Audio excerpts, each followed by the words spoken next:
How are you? May field trip tayo today, guys. We're here sa 99 Ranch Market.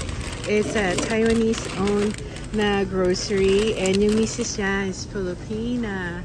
Yung may-ari ng, yung anak ng may-ari. So anyways, guys, malaking grocery to. This is one of the biggest Asian grocery store dito sa America. So they have like different locations in different states. So sa California marami sila kasi dito sila nag-umpisa in 1984. Ano yan? Ooh, Austin wala kang cart? Ayaw mong mag-ano? Baka just in case you find something na you like. So anyways, guys, ito gusto ko lang ipakita sa iyo kung anong itsura ng 99 Ranch. Kaka-Austin ng cart. So ayan, $6.99. Mahal na rin talaga, guys, yung mga groceries dito unless you find like one they're on sale. So ayan. Tapos, guys, meron silang ano dito, yung to go. Ayan. So $11.99 yata yung 2 items sila and $10.99 for 1. And then papakita ko sa inyo, guys, yung favorite ko. And guys, so ooh, look at that. Tapos dito, guys, kung gusto niyo lang ng to go, ayan, grab chicken feet. Kumakain kayo ng chicken feet, guys. Hindi ako kumakain ng chicken feet. Ayaw ko. And then what is this? Soy sauce something. So, saan yung favorite ko dito? Ayan. Guys, this is my favorite. Cold noodle siya na may peanut, may peanut dressing. And then over here, they have siopaw. Different kinds of siopaw. Pero ano siya, guys? Ang style niya mostly Chinese. Chinese style na siopaw siya. So, ito yung grocery nila. Laki, no? Hindi ako kasi kumuha ng cart para... there's no cart? Oh my gosh, kasi guys, it's Saturday. So, very busy siya. Ang dami nag-grocery ngayon dito. So, Austin, wala siyang cart. Ay, kawawa naman. Walang cart. I wanted to go buy some ganito, oh. Yung gusto ko dito, yung yung melon. So anyways, guys, I just wanted to show you kung anong itsura. Ito ang pastime namin ni Austin. Ang mag-grocery. Mamasyal sa grocery at bumili ng milk tea. So, ayan. Kaya alam nyo, pag nasa Philippines kami ni Austin, yan yung favorite namin na ginagawa talaga is mag-grocery. Lalo na yung grocery store sa Philippines. Ang saya-saya. Ang saya-saya mag-grocery sa Philippines kasi ang dami naming variety. Especially sa Landmark. Landmark Grocery sa Makati. Ayan.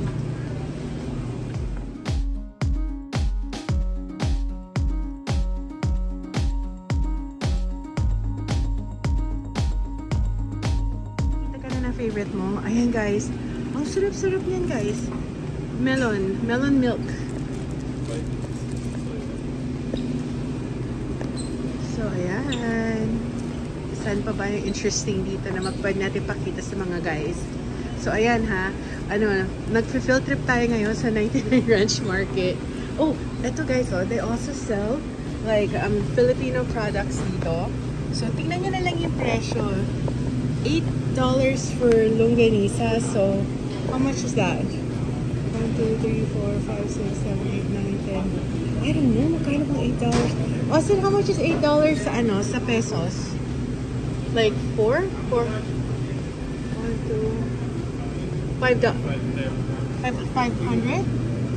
I don't know. Mga $4.50 daw, guys. Pasensya na, hindi ko alam yung palit. So, ayan yung mga price. There's tocino, there's Filipino hot dogs, there's longganisa. Ayan, oh. Yung iba, yung tawag dito, gawa na yan dito sa States.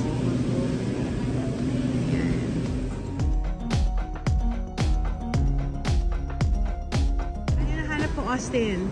Ayan, nahanap ni Austin yung favorite niyang banana. So, wala talagang cart. Abangan mo kaya yung cart sa harapan. Kasi I wanna go buy some stuff. Tapos yung isa, melon. Akin, nahawakan ko na lang yung banana. Ayan, there's Austin. Guys, so, kung gusto niyo mag-hot pot, they even have all the base for the broth. Ayan, no? I love this place. So, yung friend ko, nung back in college, Napangasawa niya, yung anak ng may-ari nito. Grabe, ang ganda ng bahay nila. And can you imagine na yung family na napangasawa mo owns a grocery store? Na ang dami-daming grocery stores sa America and it's one of the biggest pa. So talagang yung mga housekeepers daw nun, binibigyan niya palagi ng mga gift cards or gift certificates para makagrocery sa, you know, dito. How lucky, no? Ang lucky-lucky. And she's Bicolana and she's really pretty. Kahawig niya nung bata kami. Para siyang si Julie Vega. Ganun yung itsura niya. So anyways guys, I just wanted to share with you ganun yung itsura ng malaking Asian grocery store dito sa sa California. Ang pangalan ng place na to is 99 Ranch Market.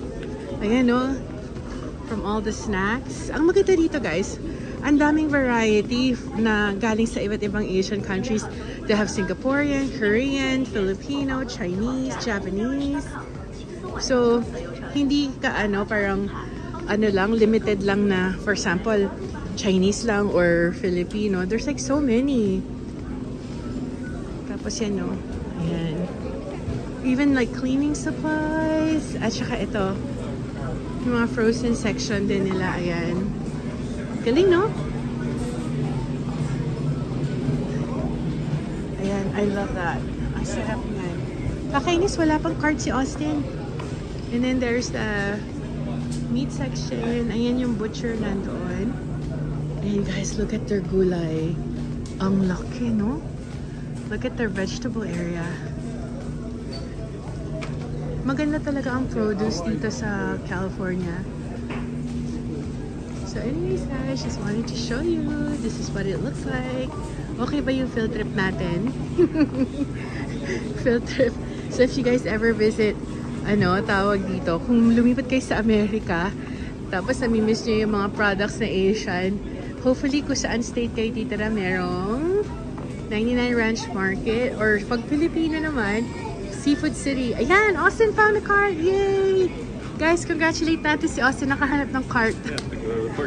You have to go to the parking lot? Ang hirap paghanap ng cart. Wipes? Ganyan yan si Austin guys, kasi pag nag-grocery kami, we have to wipe the handles kasi para malinis. Austin, teka, andyan sa bag ko. Mahihilig sa noodles. Look at what I found. Ang dami. Noodles. Different kinds of noodles. Hindi naman kami ni Austin pala kain ng noodles kasi di ba ang taas ng nito? Ng what they call this? Ng salt content. Ayoko magka-kidney stone si Austin kasi nagka-kidney stone na yan dati. So, ayan. But I just wanted to show you yung variety ng noodles dito. Ayan.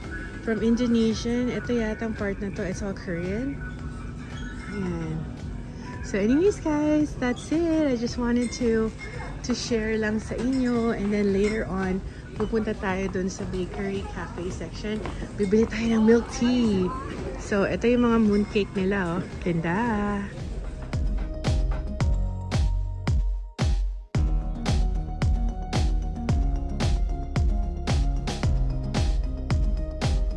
I just wanted to show you kung gaano kalaki itong kamatis. Guys, so, ang laki-laki ng kamatis. My goodness, ang bigat. Kasi laki siya ng mas malaki pa siya sa orange. Nakakita na kayo na ganitong kalaking kamatis? Oh my gosh, this is one of the biggest kamatis I've ever seen in my life. Usually nakakita ko ng malaking kamatis but not this big. Kung nandito kayo, pag hinawakan nyo itong ganito, oh my gosh, it's more than a pound. Oh my gosh, tingnan natin. Oh, ang lalaki. My goodness. Ay, ito. I think this one is the biggest. Oh my gosh, that's such a big kamatis. Nakakatuwa. Pinagtitripan yung kamatis. Ang laki.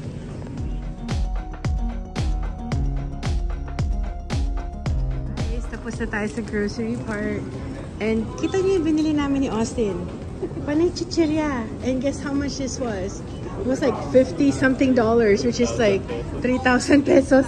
Panay panay chichirya. Walang karne, kundi mga chichirya. So ito yung favorite part ko dito guys, yung mga bread. Para siyang bread talk. Ayan, pero sa 99 Ranch Market siya. Ayan, so ito yung version nila. So we're gonna go ahead and buy that.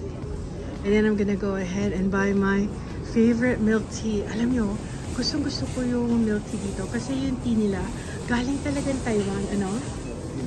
Milk tea? No, you can buy whatever you want, Austin. You know, galing talaga sa Taiwan yung ano nila, yung tea. Kaya masarap. And then, ito yung parang mga snacks din.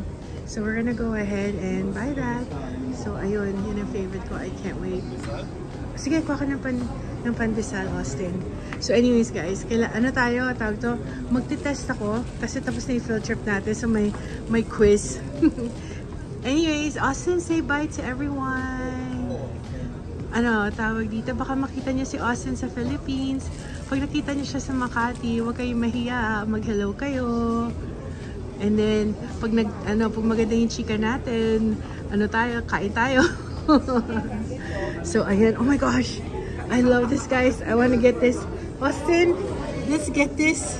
It's in Danish fruit box. Guys, so cute. How pretty is that? Anyways, guys, thank you for watching. Until next time. I really appreciate everyone. Ayan. And hello, teka. Let me see kung sino maalala ko sa pag-vlog ko. I want to say hi to Tam, Konanan, Bona, Marlon Suwa, Mary Lou, Leilin, who else? Nagkakaroon ako ng mental block dito. Pero marami pa. So anyways, guys, thank you very much for watching. And until next time, bye! Guys, I got my milk tea. Plain milk tea lang siya, guys. Because that's how I like it. Tsaka hindi siya masyadong matamis. And there's Austin. We're gonna go home kasi lumabas na sa Netflix yung 28 years later. So that's what we're gonna do. I bought some merienda. Kasi nag-lunch na kami ni Austin. We went out to eat at Church's Chicken. And then so I bought some chicken sandwiches. And we're gonna go ahead and watch that. And then my merienda. Then I'm gonna drink this in the car. I'm so excited. So, ito yung itsura niya, guys. And again, thank you for watching. And thank you sa lahat ng nanonood sa amin. Sino pa ba ang hindi ko nabate? Na si Kabayan Nida, Lorivic Roma, si Capricorn. Sino pa ba? Oh my goodness. Dapat kasi I made a list. Nakakalimutan ko yung list ko. So, sino pa ba nag-hi sa akin palagi sa comment section? Nako, next time gagawa ulit ako ng